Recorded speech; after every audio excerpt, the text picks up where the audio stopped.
Here, we will start.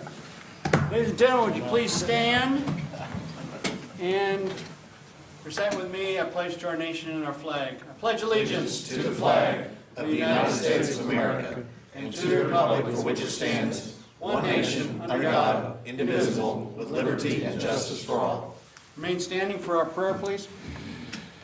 God and Lord, we come with excited hearts because of how you have rescued us. You think of us when we think too much of ourselves, and those times we think too little of ourselves. You have been faithful to us, your creation, for generations, and we are blessed. You have done great things for us, and you are worthy of our praises. You are merciful to us. You honor those who care for those in need, and you have provided for us. Watch over those who lead us. Give us wisdom and strength to make the decisions that reflect your love to the people of Guthrie. Help us be a blessing to others, especially in this holiday season, and may our thoughts and actions honor you and bring you happiness. Amen. Amen. Thank you, Pastor. Call to order our special Guthrie Economic Development Authority meeting. Second item on the agenda is our consent agenda. I only have one item on the consent agenda, is the approval of the minutes of the special Guthrie Economic Development Authority meeting of August 3rd. I'll entertain a motion. So moved. In a second? Second. A motion and a second. Submit your votes, please. All votes, Ryan. See the votes. Unanimous approval of consent agenda item A, which is the minutes of August 3rd. Item number 3, discussion possible action of resolution number 2021-37, authorizing the purchase of outstanding balance of the Guthrie Edmond Airport promissory note between Guthrie Industrial Development Authority and Edmond Economic Development Authority. Leroy, are you taking the lead on that? I will. The balance of the note as of November 30th, 2021 was $111,457.16. A little different than what was in your packet because there's 1 month's additional interest. Got a new report. In 2012, the Guthrie Economic, at that time it was called Industrial Authority. Now it has been renamed to the Guthrie Economic Development Authority. Borrowed funds for the extension of water and sewer improvements at the Guthrie Edmond Regional Airport to a designated corporate hangar area. So it was to serve a specific area. The revenue stream from the annual corporate hangar land lease payments and the initial water sewer system hookup fees, about $4,000 for each hangar, from that designated area were obligated for the payment of the loan debt service. Currently, the land lease payments generates about $15,700. This loan will pay itself off eventually, but is not paying itself off as quickly as the parties thought back in 2012. The interest rate on the loan was set at 1.5% per annum. The maturity of the note between Edmonds Economic Development Authority and the Guthrie Economic Development Authority matures on October 1st of 2022. So the note's becoming due. And all principal and accrued but unpaid interest is due and payable on that date, a year from now roughly. I give you the current outstanding balances of the end of November. If the Guthrie Economic Development Authority purchased the outstanding balance of the promissory note, the Edmond Economic Development Authority will be paid in full. The Guthrie Economic Development Authority will then continue to receive the revenue from the annual corporate hangar land lease payments and the initial water sewer system hookup fees for that designated area until the balance of the notes principal with interest at a rate of 1.5% is paid in full. At $15,700, you're looking at between 7 to 8 years to recapture that money. Once the note is paid in full, the obligated revenue stream would be retained by the Guthrie Edmond Regional Airport in the future. I'll make a motion to approve. Second. Motion and a second. Is there any questions of Leroy? We have some representatives from Edmond and the airport board here, but I believe they're here to speak to the amended operation agreement and not this topic, but just in case they wanted to say anything. They're good. No comments at this one? Okay. All right, we have a motion and a second. And were there any other questions of Leroy on this? All right, submit your votes, please.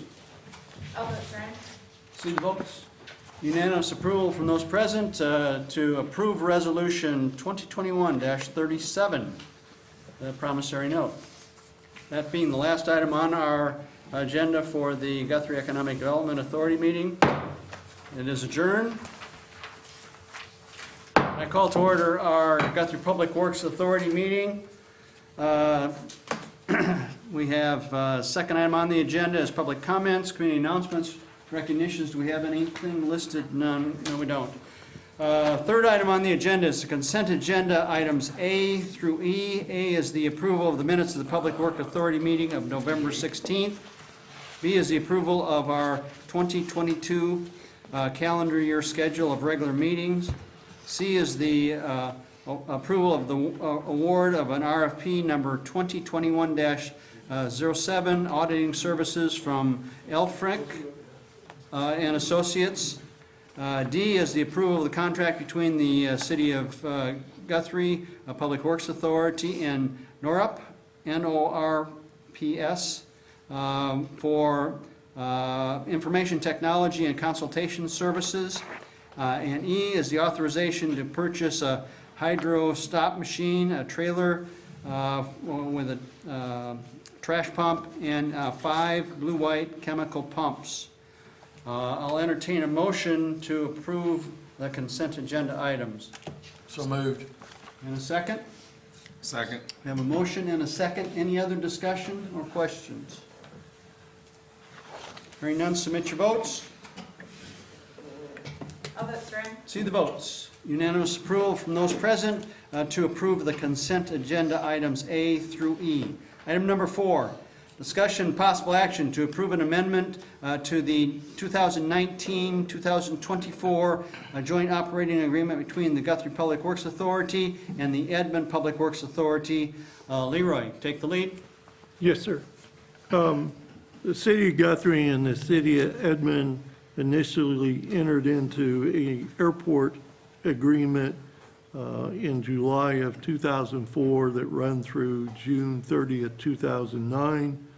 That agreement was renewed for the period of 2009 through June 14th, and then again for 5 years from 2014 through 2019, and then effectively 19 through June 30th of 2024. And that's the agreement that we're going to amend to allow a joint operation and development and expansion of the Guthrie Edmond Regional Airport. This has been a very good agreement for the airport. The airport has had an influx of revenue as a result of this agreement with the City of Edmond that has allowed us to do some things at the airport that we would not have been able to do on our own or do as quickly. Our financial situation in Guthrie, of course, over some of this period of time has been challenging. I think we're in better financial shape now today. State statute 3 OS section 65.1 Municipal Airports Act is the underlying enabling legislation that grants the authority for the two municipalities to enter into an agreement with each other for joint operation of the municipal airport. Under the statute, it was contemplated that the joint airport board would have authority and powers beyond a simple advisory board. In the past, the airport board has been treated as just a simple advisory board. This change will make it more, as the state statute envisioned, and they will have some authority to make independent decisions with limitations. This amended agreement, we've had several discussions about it over the last few months. We've had meetings with airport advisory board members.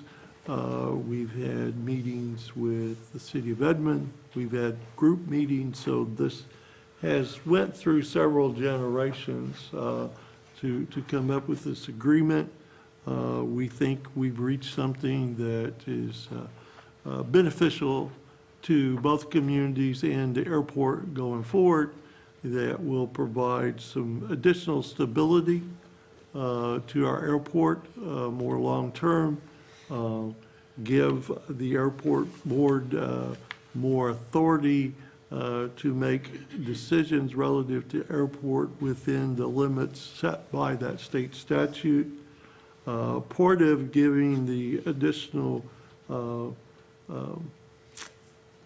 stability, the amended agreement will be effective January 1, 2022 and continue until June 30th, 2044. So instead of doing it 5 years at a time, this is a long-term agreement of roughly 22 years.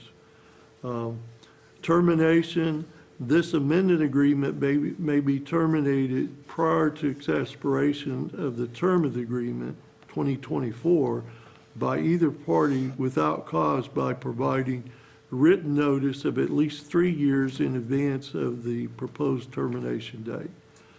Again, that lends itself to more stability. You get a new city manager in Guthrie or Edmond, and if you look at the two city managers and see how daggone old we are, we're going to get replaced one of these days. And so if a new city manager comes in, it gives some stability that they have to work with this agreement because they've got to give 3 years' notice through the city council to void the agreement. So you won't have a knee-jerk reaction if there's a change on the city council or a change of leadership in the city manager in either community. The ownership, the airport will continue to be owned by the city of Guthrie. Capital improvements or capital acquisition, this part of the agreement gives Edmond more confidence that if we do $1 million project or $5 million worth of project, that we don't get Edmond's money and run and all of a sudden say, well, we don't need you anymore. You paid for all these projects. It gives them some stability. Under this agreement, the investments we make together, like if there's $1 million project, we pay $500,000, Edmond invests $500,000. Their $500,000 would be amortized over a 20-year period, just like a forgiveness loan. Each year, 1/20th of it would be written off. If we terminate the agreement early, whatever the balance on that forgiveness type loan, we would pay them the balance if we terminate it before 2044. If Edmond terminated it without cause, then we would not owe them anything. And at the end of the agreement, 2044, there would not be any carryover balance. For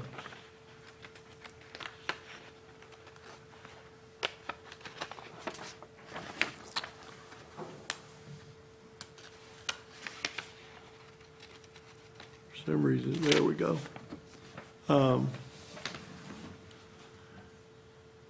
Operation and maintenance, funds provided by Edmond for operation and maintenance of the airport won't be amortized and will not be eligible for repayment or requested. So the annual operating, paying for the staff, the utilities, that's not amortized. That's just an annual investment by both cities, whatever it takes for an operation budget above and beyond the revenue generated by the land leases. That's just an annual investment. The only amortization is on the actual capital investments if we do a project, not operations. The board shall consist of 7 members, just like it has before. The Guthrie city manager or their designee will automatically be one of the board members. 3 trustees shall be appointed by the city of Guthrie City Council. 3 trustees shall be appointed by the Edmond City Council. Each city makes their own decision as to how they do their appointments and what the length of terms, or not the length, but how many times they can be reappointed is left up to each city. The current airport board trustees may recommend individuals to each respective city to fill vacancies on the board as they occur. And then the weight given to those recommendations shall be determined by each city council. Pursuant to the state statute, limitations on the board expenditures, the total expenditures to be made by the board for any purpose in any fiscal year shall be determined by a budget approved by the governing bodies of the participating municipalities. So each year we will do a budget. And I'm just throwing out numbers, but say the land leases and fuel sales generated $20,000. And then the city of Guthrie put $40,000 into the budget and Edmond put $40,000. The airport board would have $100,000 that they could spend without going through either city. That would be their budget. If they want to spend more than $100,000, then they would have to come back to the 2 cities and ask for additional funding. So they would be limited by whatever budget was adopted. And each city would put our share in along with the revenue generated at the airport. Acquisitions beyond the sums allowed, again, they can't buy more than what's allowed in their budget. So if they've got $1 million budget, $100,000 budget, they can spend that based on how that money's budgeted without coming back to the 2 city councils, but they can't spend more. They cannot condemn property to buy property without the 2 city councils agreeing, and they can't dispose or sell property. They can do a lease up to 50 years of land lease for hangars. That probably would be unusual to give one that long, but that is the length allowed by the state statute, the maximum length. The airport employees and legal counsel, the airport manager shall be appointed and if necessary removed at any time by the city of manager of Guthrie, because they will be a city employee, but the airport manager shall work under the direct supervision of the airport board, and the city attorney of the city of Guthrie shall serve as legal counsel for the board. I think that all the parties sincerely worked to put this agreement together.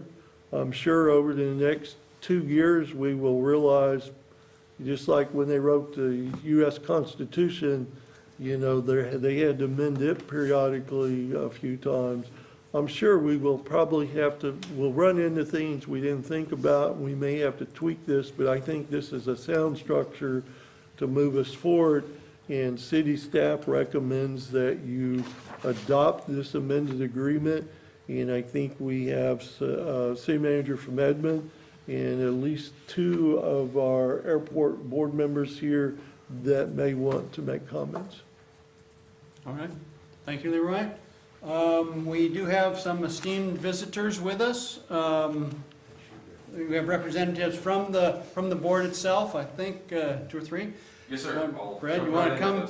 You want to come right up here? Yes, sir. Identify yourself and your address, and you've got 5 minutes. All right, Brad Latham from 4774 East College, Guthrie, Oklahoma.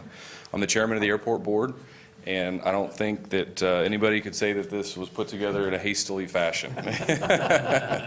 It's been a long road to get where we're at with the agreement, but a lot of good minds have put a lot of effort into it, and it's been well vetted in my opinion.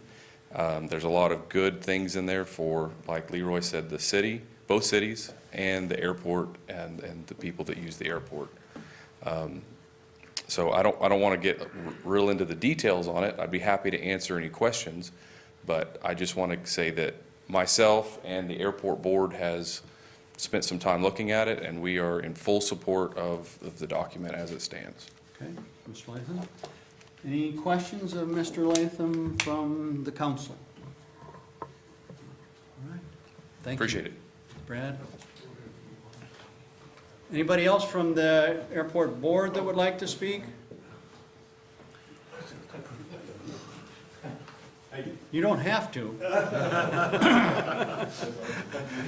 You pretty much know the routine, Dick.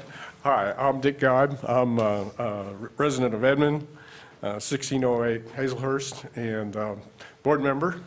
And what Brad said, I'll go ahead and echo. I think most everybody has been in and out of this project now over the last several years. So if there is anything that's uncomfortable or unknown, that's why we're here tonight. The airport has been a major asset for Guthrie as well as Edmond. It has nothing but potential to get bigger and better. And so this agreement has been hashed and rehashed to, like Leroy said, just absolutely the basic foundation for where we'd like to see it go. So we appreciate your support, and any questions that I can answer, I'm glad to do. Any questions from the council? No, I'm just going to make a motion to approve it, I'll second that. We might We want have, to see I maybe think, one more. unless one Larry more- wants to get out. We have one more comment. I think we have an esteemed representative something. from the city of Edmond who has hardly ever gone to a city council meeting, I'm sure. Good evening, Mr. Mayor, members of the council. I'm Larry Stevens with the City of Edmond. Everything that needs to be said has really been said. Leroy did a great job of outlining the agreement. It's the same agreement our city council is going to formally consider next Monday night. We remain very enthusiastic about what the potential of this facility is, and it can truly be a major win-win for both communities. This agreement helps facilitate that better than what we had in place before, as Leroy's talked about. So if you have any questions, I'll be glad to answer it, but we have recommended that it be approved, and hopefully that will happen at our council meeting Monday night. So. Any questions of Mr. Stevens from the council? Thank you. Thank you, Larry. Okay, I'll entertain a motion then. So moved. Second. A motion and a second. Any other discussion? Submit your votes, folks.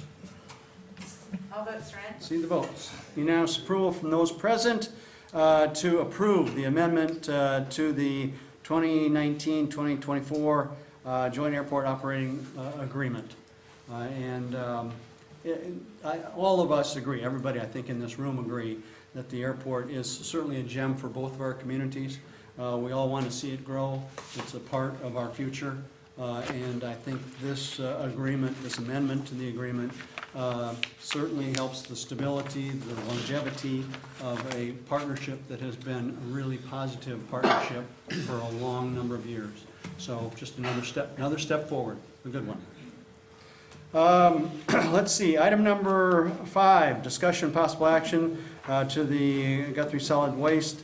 5 and 6 can be This item- removed. This item and the 6th, item number 5 and item number 6 were part of our workshop, which was previously accomplished, and no action to be taken at this time are awaiting a report approximately the first meeting in January on both those subjects. With that, I adjourn our Guthrie Public Works Authority meeting, and I call to order our City Council meeting. Item number 2 is a consent agenda, items A through L. Deep breath. A, approval of the minutes of November 16th, regular council meeting. B is the approval of the minutes of the November 16th special city council meeting workshop. C is the confirmation of the Guthrie Public Works Authority action approving the amendment to the joint operating agreement. D is the confirmation of the Guthrie Economic Development Authority's Resolution 2021-37. E is the approval of the 2022 calendar year schedule of regular meetings. F is the approval of the awarding of the RFP number 2021-07, auditing services of Elfrink and Associates. G is the acceptance of the 2021 American Rescue Plan Act grant for $15,000 plus to the Guthrie Public Library. H is the authorization and use of funds from the Oklahoma Office of Homeland Security grant to purchase radio equipment for the fire department. I is the authorization to use funds from the Federal Assistance to Firefighters grant to purchase radio and communication equipment for the fire department. J is the acceptance of a 2021 Justice Assistance Grant, law enforcement block grant to purchase police department radios. K is the authorization to purchase a Bobcat track loader, a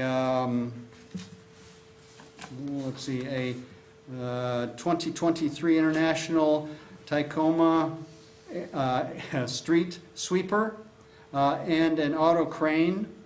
L is the approval of the contract between the City of Guthrie and the Guthrie Public Works Authority and NORPS for information technology and consultative services. If I could make one clarification before you voted, we found out on the international chassis for the street sweeper was over 1 year out because of supply chain issues. We are recommending substituting a Freightliner M2160 in lieu of the International that has about 120 delay delivery time. It's the same price, same engine, same transmission, just a different chassis. Freightliner instead of International, quicker delivery. City Stillwater has a Freightliner for several years now, and they're very satisfied with it. City staff has looked at it, and so we just want to substitute the Freightliner chassis instead of International. So you don't need any motion on that in particular item? Just when you approve the consent agenda, know that we are going to change it to this item. It'll reflect as amended. Although I do think it would be important, I don't know if now's the time for discussion, that this city know how much we're spending. You didn't give any of those totals that are in there specifically in K. Okay. That we're spending $269,200 for it. I personally think the people that are tuned in would probably like to know those amounts. Okay. And K, we're authorizing the purchase of a Bobcat compact truck loader and for $119,860,000. A 2023 Now Freightliner street sweeper for $269,200 and an auto crane for $16,368. So moved. Second. Motion and a second. Any other discussion? Submit your votes. All votes right. See the votes. Unanimous approval from all those present to approve the consent agenda as amended, substituting the Freightliner for the International street sweeper.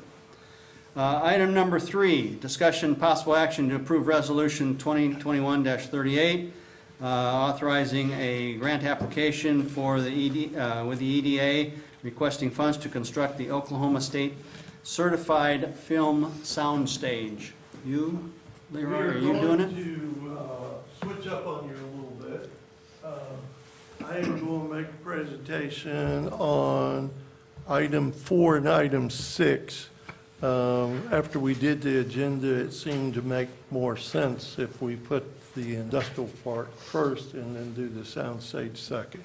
Okay. So my presentation will involve item 4, resolution 2021-39, to apply to EDA for funding for infrastructure improvements to develop a site-ready certified industrial park.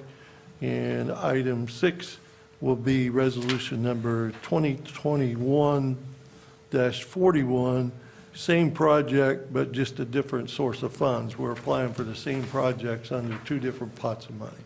So this isn't giving up 3, this is just you presenting We'll come prior back to. to 3. Correct. We're just taking the agenda out of order. Okay. I would point out Emblem Strategies has been working as our grant writer consultant. Allison Carson was the project lead working with us, and Josh McCormick, managing partner, and Amy Ann Ford, the other managing partner, and all 3 of them have played different roles in assisting with this. And Josh is here tonight and may participate in part of the discussion on either the industrial park or the film soundstage. City staff recognize Eric Harlow. Eric served as the staff lead on the industrial park project. He would be making this presentation tonight, but he had already scheduled time off before we knew what city council meeting we would hit. Justin Fortney served as the staff lead on the film soundstage, but we all worked on both projects. Shonda Rooney, economic developer, worked on both projects. Kim Biggs, city clerk finance director, assisted us.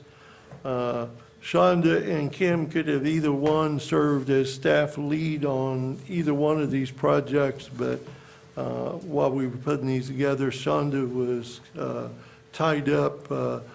We'd assigned several retail recruitment brochures and videos that she concentrated on. So she was part of the team, but she concentrated on those. Kim, again, could have been team leader on either one, but she took the lead on some CDBG grants, one that will be on your agenda for next week that will apply for some funds to replace HVA systems on public buildings other than City Hall. And she was involved in taking leadership on some USDA grants, provided funding for some of the equipment we just bought. And then myself, I get to play on all the teams too. Blatt Architects, Tony Blatt was our architect for the film soundstage project, and Tony is in the audience and may participate in the presentation on that. Myers Engineering, Bill Myers was our consulting engineer on the industrial park project. And then state leadership, getting letters of support, finding out information, supporting the project. We want to make sure we recognize State Senator Chuck Hall, State Representative Gary Mize, and Lieutenant Governor Matt Pinnell. They all assisted us. With that, as we go through both projects, just like when we apply for CDBG, there is a target, and there's different levels of money you can apply for and different levels of match money you can provide on the CDBG. And each year we try to hit the sweet spot where we think our application will be competitive and get funded. The same way with these applications, there has been an overwhelming amount of interest on the Economic Development Administration funds and also the state's ARPA money. There is not a cap set, but it appears for the EDA, generally, if you go for $2.5 million per project, that may be the maximum that you get. Now, when we get to the soundstage, they have shown, EDA has shown a lot of interest in that project, and so we are asking for more grant, less match, based on their feedback, because it's such a unique project to see something of that caliber in a rural America in lieu of it. So they have a lot of interest in looking at funding that project. So we tried to decide on how much we asked for versus how much match, trying to give us the best competitive application to get funded. When we started out on this venture, we had budgeted out of the 3/4 cent CIP sales tax, $4.4 million to pay out of our own money the development of the industrial park project. When these grant funds become available, the concept was if we could get a grant, we could, for the industrial park, it would free up part of that $4.4 million to do other projects. So what we're presenting to you tonight is a soundstage. We are suggesting that we propose a $1.5 million match to what we're asking for in grant. On the industrial park, it would be 2.3. And EDA does not pay for the extension of public utilities. So the extension of the gas, depending on whether it is single service or dual service. If it's dual service, the max a couple years ago was estimated at $3.25. So that means that $4,125,000 of the 4.4 would be used as match for these projects, which would leave $275,000. The only thing that we need to be aware of is if for some reason we get a grant for the soundstage and move forward with that, and we don't get a grant for the industrial park, we may have to back up to generate additional revenue in the future to do the industrial park. Not saying we won't do it, but we may have to slow the process down because we won't have the 4.4 if we use $1.5 million as part of the match for the soundstage. On the industrial park, most of you are familiar where it's at. Adjacent to I-35 and Highway 3. And we've had some entities that have indicated interest in buying this site. And so we have started looking at alternate sites that we might propose. And I've had that occur in another community where we had an EDA application pending. The site got bought by an industry that created about 250 jobs, and we just we amended our application and moved the project to a new site. And so that may be a possibility here. It's 77 acres. It's zoned for manufacturing and warehouse. We do have a survey with elevation contours, phase 1 environmental on the site. We've done a geotechnical study. The plans are at 65% right now. The original cost estimate that we did back in 2020 in March was $4,270,000. To do that same project today, when we updated that this month, that same project would cost $5.9 million. 40% increase. And that's the impact. And that's part of the reason why the EDA ARPA money is available, to assist communities that have been adversely affected by inflation created by COVID and all the other things going on. So our proposal for this is phase one of the project that would total 4.7 million. And this kind of describes what would be included, but it might be easier, a lot of us are visual. This in the red, the improvement of the college from Highway 33 past this entrance is included in phase one. That's all the improvements we were going to do on the perimeter, even under the original application. It doesn't matter what, I think we named one of these for just naming purposes, Enterprise Drive, and I forget what the other was called. But these two roads will be constructed to this, where they intersect, and site work and utilities will be done to all of these lots. We did not plan even originally to do site work and utilities to these three lots, because our thoughts were at the time, we're going to do minimal site work, but not a lot. If we got a large industry that needed a larger site than 10 acres, by leaving some flexibility here, we could group the sites to serve a larger user. We did plan in the original project to extend this road out to this Circle Drive. We have deleted it under phase one. So we are pretty much getting the lion's share of what we had originally planned. Applications and match options, 20% match is required. Staff and emblem strategies feel we would be more competitive with a higher match percentage.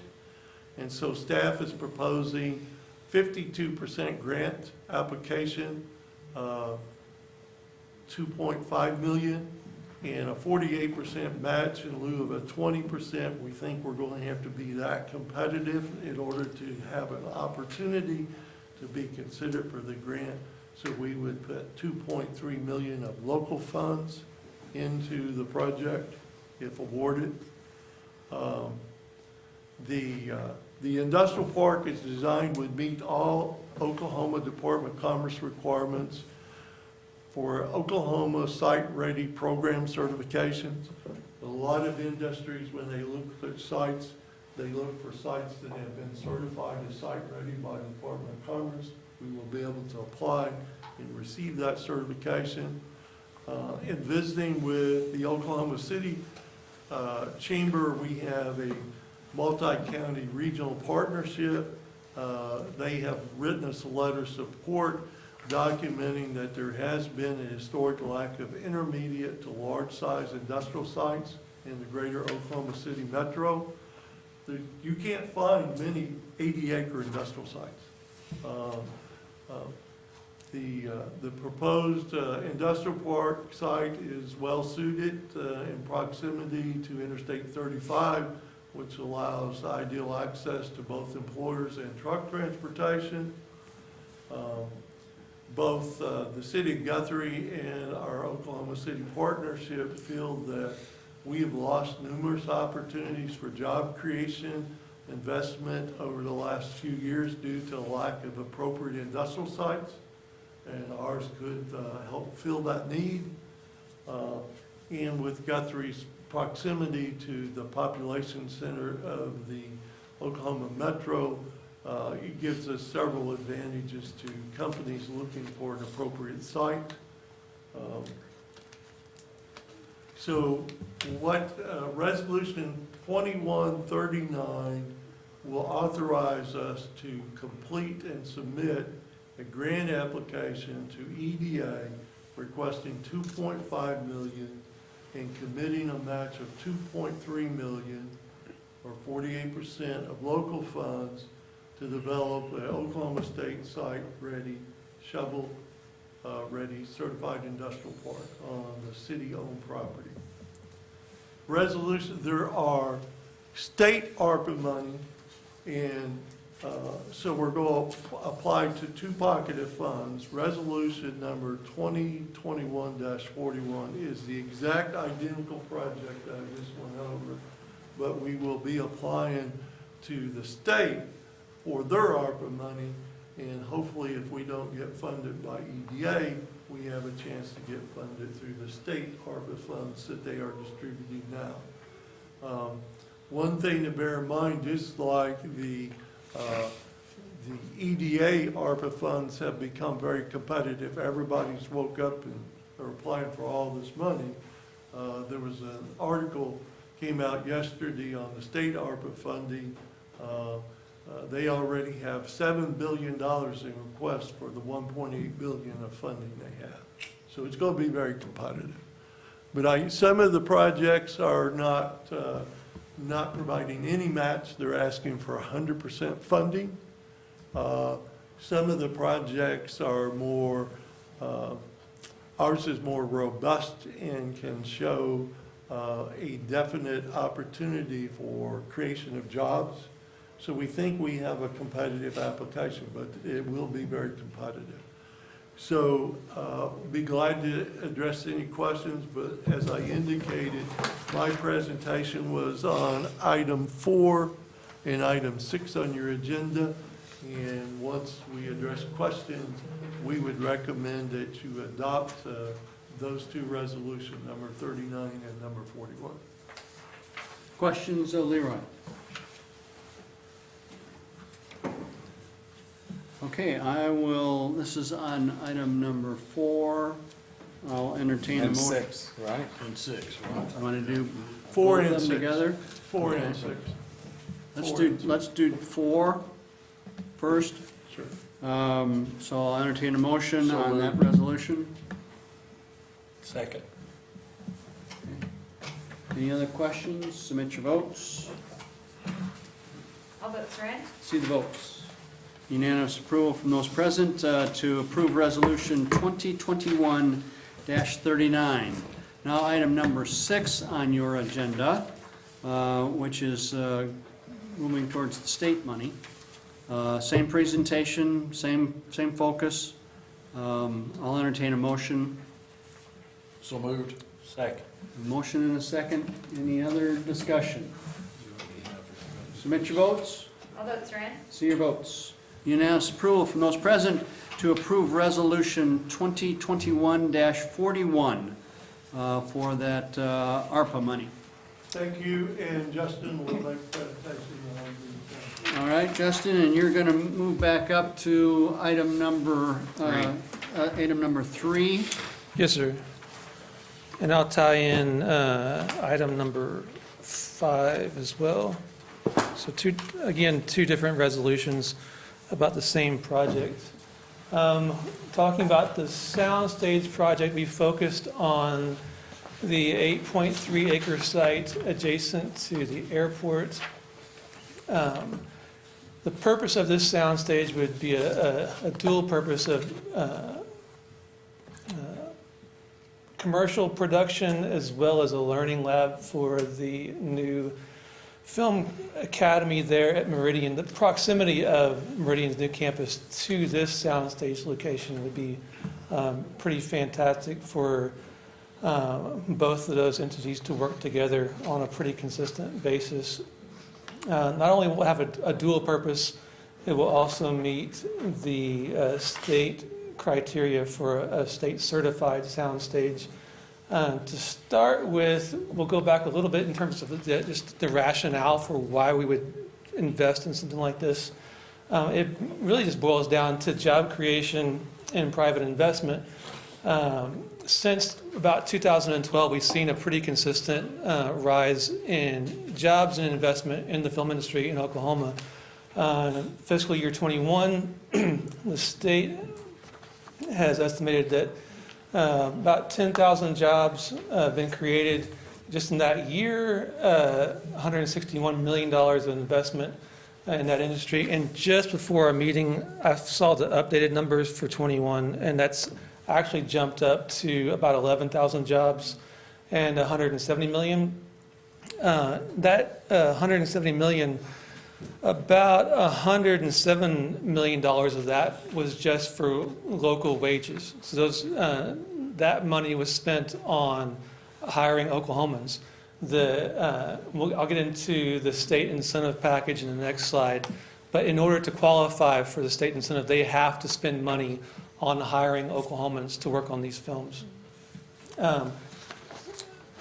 Up to this point, Oklahoma has seen that increase, and Guthrie has seen the impact of film in our community, and that's without two big components that other states have had in terms of a concerted workforce development program to train people, and it's been without sound stages.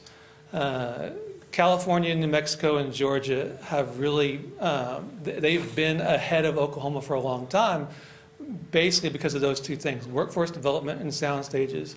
We've been increasing, the impact of film in Oklahoma has increased without those things.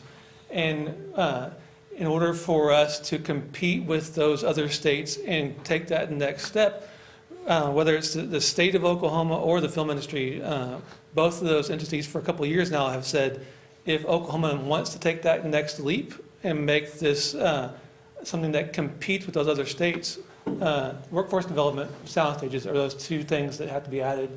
Meridian is meeting that need, or will be meeting that need with their Guthrie campus. And so they're taking that step on their end to train more skilled workers for that industry. And adding that soundstage to Guthrie would be that final piece of the puzzle for us as a local community to compete at that next level.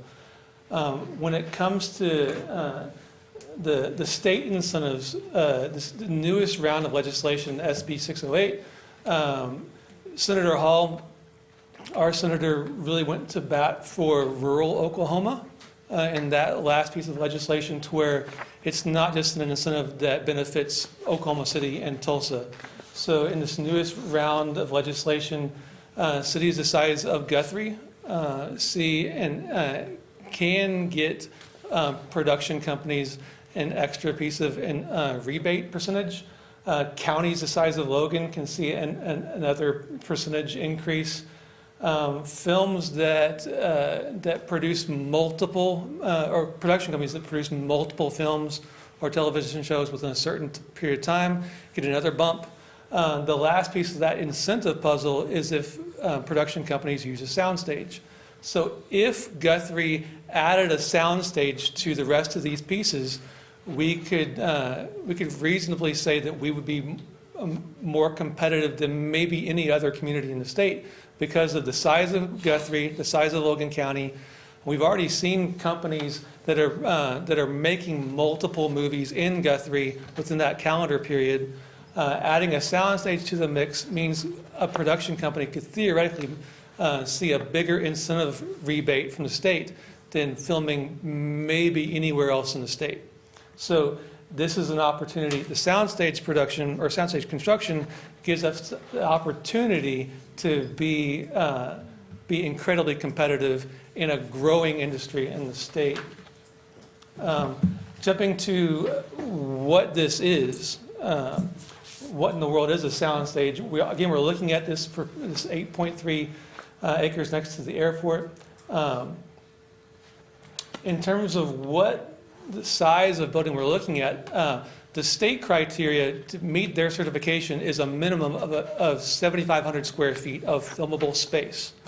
The proposal that our team has put together with the help of Tony and his crew, we're looking at a filmable space of about 10,000 square feet, and they've done an incredible job of just working the cost out to where we can build this with more space than the state requires. And they've done a great job of communicating with folks in the film industry to see not only how they can meet that criteria, but what film companies need so that they will use this space. This kind of shows on that 8.3 acres how much of a footprint the proposed soundstage would have. It's on the left-hand side, and then there's also kind of an outline of a parking space. So an interesting thing about this is that we still have plenty of room to grow. If this takes off, there's plenty of space in that parcel of land to add to demand. This is just a rendering of what the outside could look like. Another picture of what the internal space could look like. This isn't something that to the naked eye looks like this, beautiful marvel of architecture. It's functionally a big empty room with a bunch of bells and whistles that you can't see. A great thing about this project is that obviously there's no guarantees. 5-10 years from now, if the film industry in Oklahoma or in the country does some kind of weird thing, and I don't know, tanks or whatever, we still end up with a 10,000 square foot industrial building that can function for numerous other industries if for some reason in the future this isn't wildly successful. And I would point out, if you look at it and consider it's a 12,565 square foot building, as Justin indicated, 10,870 of it is clear span. If we get this grant and we invest 1.5, we'd have roughly $119 a square foot in the building. So if things went to heck in a basket, and the movie industry decided not to use Oklahoma anymore, you still got a very viable industrial building that could be easily adapted to multiple uses, and it's on a great site and in a good location. As I go through these, Tony, if I'm missing anything important, just say, Justin, you're screwing this up. This is an overhead of what we're talking about. As you can see, it's most of the structure is just the big empty space, 30-foot clear span up to there's a catwalk and a grid system that can be used for light and sound. But all the way up to that catwalk there's no posts or anything that gets in the way of filming. And you can see on this section of the building, you've got things like lobby, restrooms, storage space, mechanical rooms to meet those various demands. On this cross section of the building, just another visual of the 30-foot span. All the mechanical things are out of the way in this building. The HVAC units are on the ground outside of the building, so there's not the vibrations of mechanical stuff. One of the main elements of the structure is it has to be soundproof. Films aren't going to use it if they have to stop every time there's an airplane going overhead, or even if this was built anywhere else in town, you'd still have noise issues wherever you are, whether it's a state highway, a railroad, an airplane. So the soundproofing needs are pretty elaborate.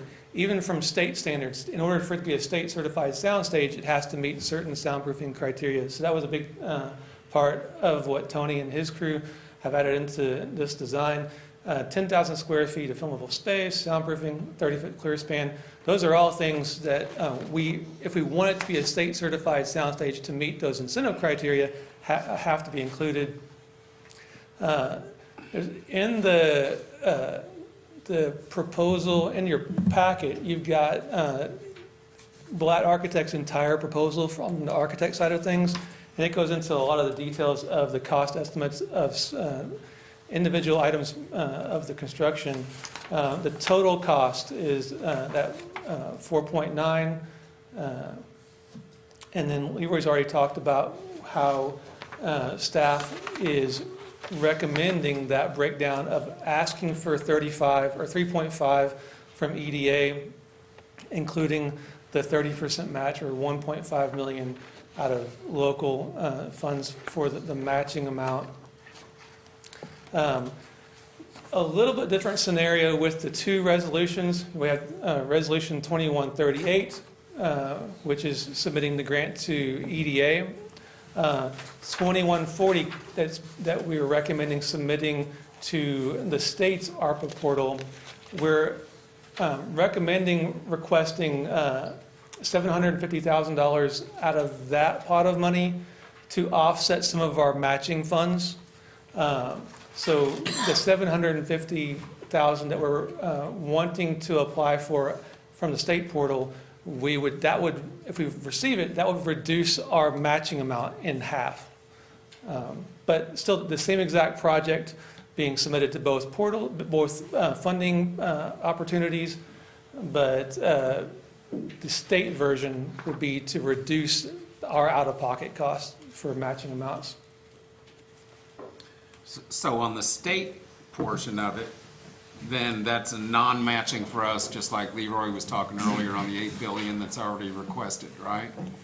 So in improving this, we really need to look at the 1.5 million probably.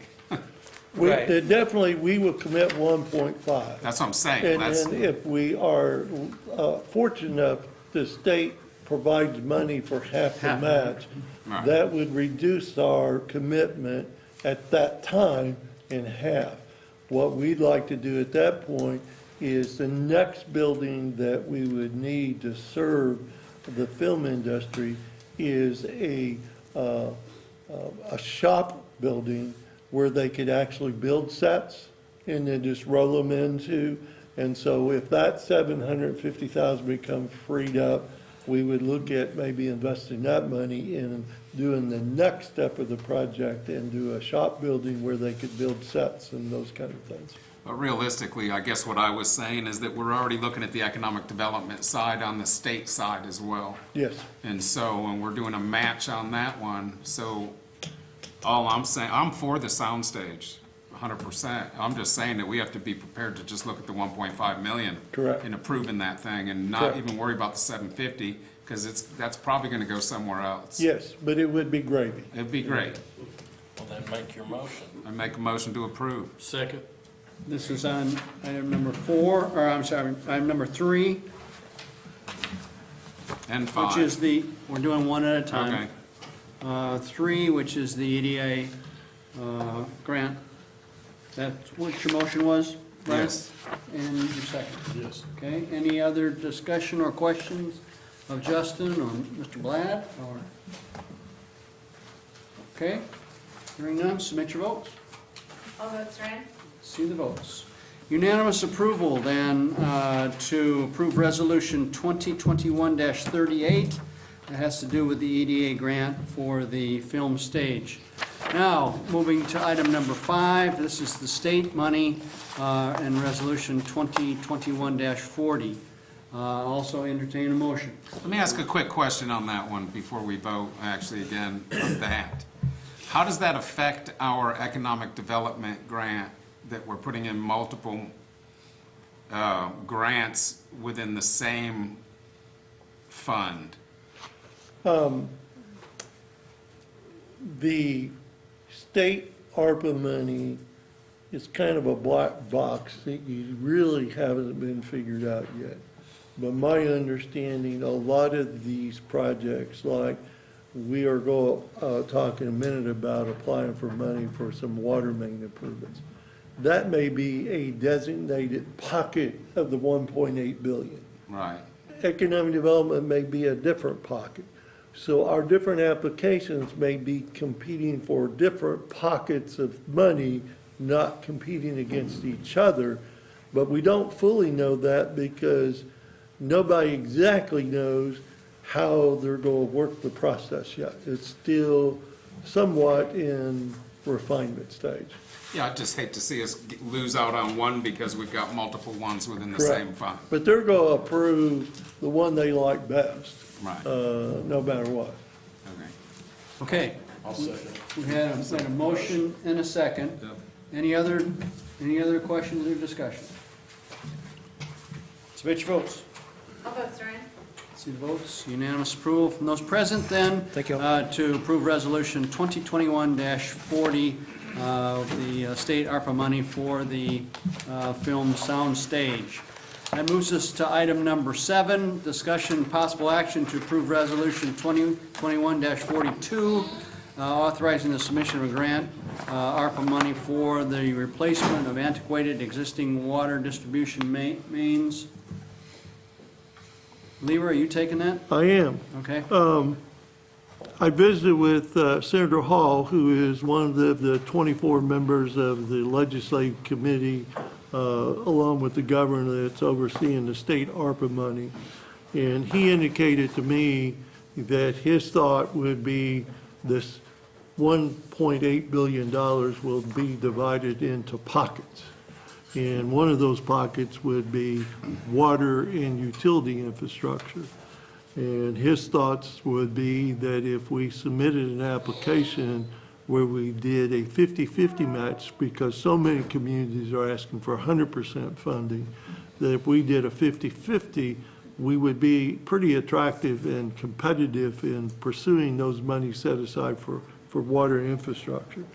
So what we're proposing is a project that would be a $1.7 million project, roughly. 865 asked for ARPA funds, and then we would match it with 865,000 of our local ARPA money. And we received over $2 million, half of it this year, half of it next year, of ARPA funds directly to the city. And I did, in your staff report, I showed we have roughly encumbered about $975,000 of our $2 million of ARPA funds for various projects. If we set aside $865,650 for matching for this application, it would still leave us roughly $196,000 of our local ARPA money for something else if we need it. And when we look at our water utilities and look at the number of lines that predate 1975, that is a major need for our community, and this would help address this. We do have an opportunity to apply for some funds through OWRB in the near future. We're probably going to concentrate that application, and there won't be a match on that application, if I recall. We're going to gear that towards our water towers, because we don't want to have every street in town tore up at once. We've got the CDBG water line project going now. If we get this funded, when we go after the OWRB money after the first year, we'll probably look at applying for funds for the water towers. And then as the Build Back America Act gets figured out, there'll be other pots of money for water and sewer line improvements, and we hope to position ourselves to apply for some of those funds. Then at some point, we're going to have to probably look at, do we bump our water and sewer rates to finish that $32 million project to replace the old water lines? But we're going to try to get as much grant funding before we look at the rates. It's always good to get that good leverage. Correct. So I make a motion to approve. Second. We have a motion and a second. Any other discussion? Submit your votes. I'll vote Strand. See the votes. Unanimous approval then for all those present to approve Resolution 2021-42, ARPA money for replacing existing water distribution mains.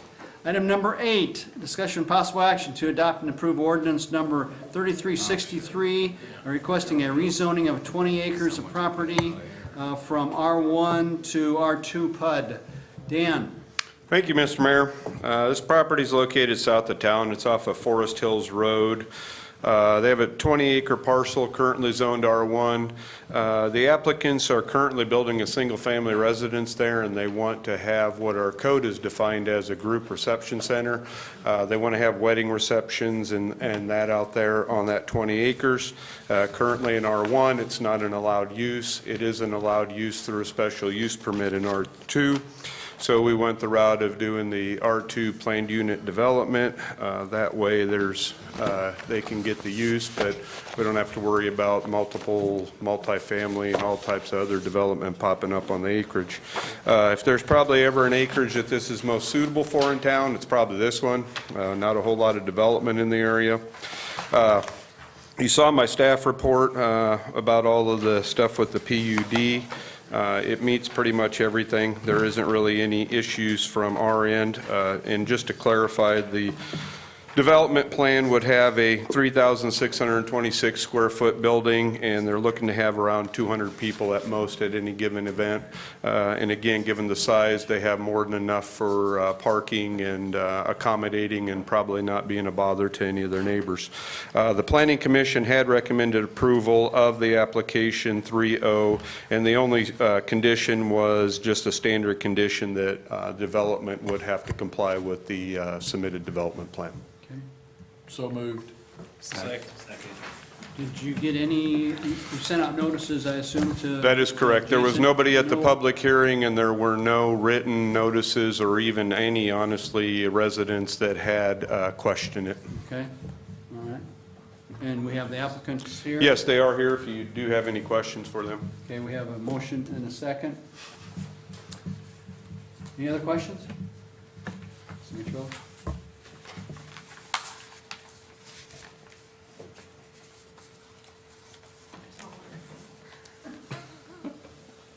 James, Oh, hold on. first. Sorry. All votes for I it. did it 17 minutes ago. Unanimous approval then to approve ordinance number 3363 on that rezoning request. Item number 9, city manager report. I don't have a report, but I want to make you aware, our next meeting on December 21st, it'll be important for us to at least have a quorum at that meeting. We have found out Department of Commerce had CARES Act funds that could be used to replace HVA systems on public buildings, with the exception of City Hall. They've been through a couple rounds. They had money left over that people didn't apply for. They're looking for a home, and we're going to be willing to provide a home for those monies. Here we are. But get that application in before some other community decides to submit. So we will have a public hearing and a resolution applied for those CDBG funds to replace HVAC units at Public Works, Water Plant, Fire Department, which will be a good opportunity for us to replace some of our old systems using grant funds. So moved. Document that now. Well, it will be an important meeting, obviously, close to Christmas, understand that.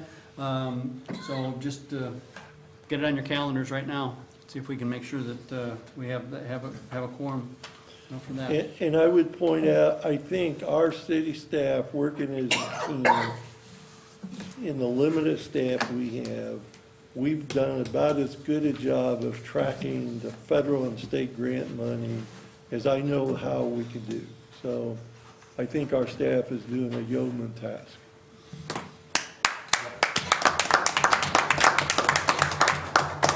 And leadership. Anything else, Leroy?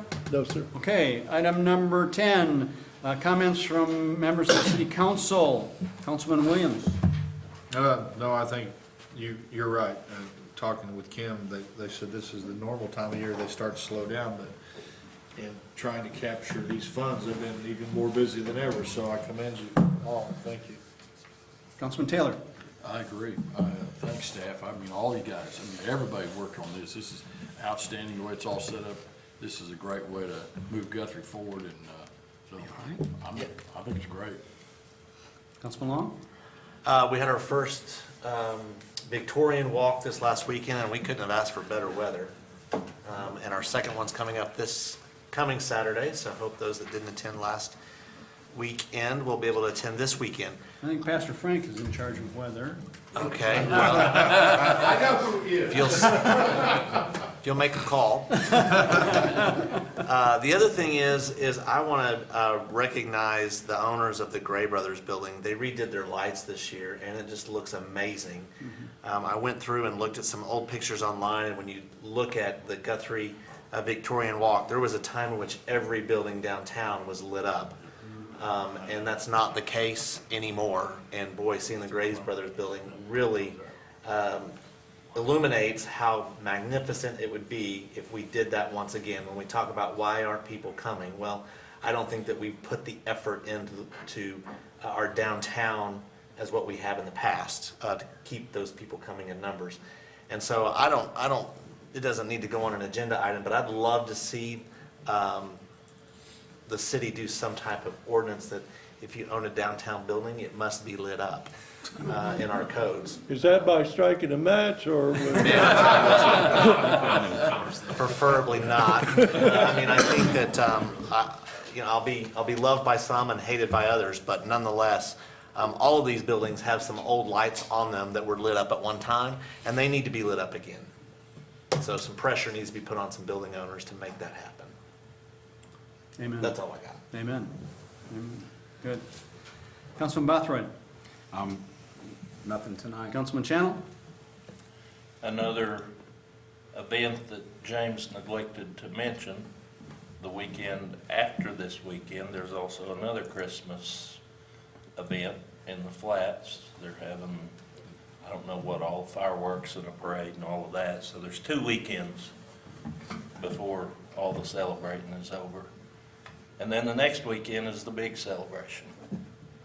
You get to open the big box, so just be good to each other. It's that time of year, even you, Bothroyd. I'll try. Well, lots of things going on. As has been mentioned, we've got the second time of the Victorian Walk, and then we've got I think it's called a Merry Christmas or something like that down in the Flats, but it's going to incorporate the city. We've got the Santa Fly-In on the 18th at the airport, so it'll be a big deal. We got the Pollard that's back in operation and putting on their traditional Christmas program. And so just a lot going on in our community, and it takes a lot of people. It takes a few people to orchestrate closing down roads. And a lot of people doing a lot of things behind the scenes to make it happen. Thank you to all of those people in this room, not only city employees, but volunteers throughout our community, doing a great job to put our best foot forward. And it is. I've gotten 3 or 4 letters just this week, emails of people from out of state that attended the walk and the tour, and just were absolutely blown away, and would really be blown away if we had all the lights going. So let's make that happen too. Any last words? Ladies and gentlemen, we're adjourned. Thank you all.